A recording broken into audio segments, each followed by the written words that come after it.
All right, let's get into the massive race to build the next generation of computer chips. The future of computing is at this wild inflection point, what some are calling uncomfortably exciting. On one side, you have the AI revolution, which is just hungry for more and more computing power. But on the other side, the engine that always delivers that power, Moore's Law, is running out of gas. And that leaves us with this huge gap between what we need and what we can actually build. So, how is the industry going to solve this? Well, they're throwing out the old playbook. First up, they're actually using AI to help design the very hardware that will power future AI. This is where agentic AI comes in. The AI acts like a super smart assistant with a toolbox. Basically, these AI agents can reason and plan, automating huge chunks of the chip design process.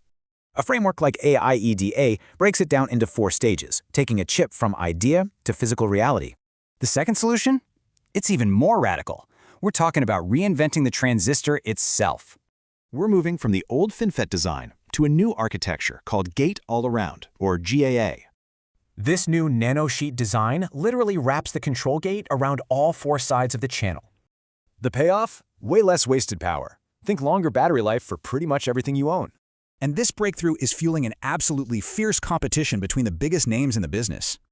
So let's meet the contenders. TSMC, Intel, and Samsung are all sprinting towards this new Angstrom era. TSMC is shooting for 2026 with its A16 process, which has this new backside power delivery system. And here's their big bet. They think they can do it without the super expensive new EUV machines. Intel, on the other hand, is going all in on that new tech for its 14A chips, targeting 2027. Samsung is also aiming for 2027, focusing on tweaking and improving its own gate-around design. So what's the prize here? Trust me, it's a lot more than just market share. Whoever wins this race gets to power the next decade of AI, supercomputing, and so much more. And that's exactly why huge customers like NVIDIA, Apple, and AMD are watching this so closely. So the question is, in a world powered by AI, who's going to build its engine?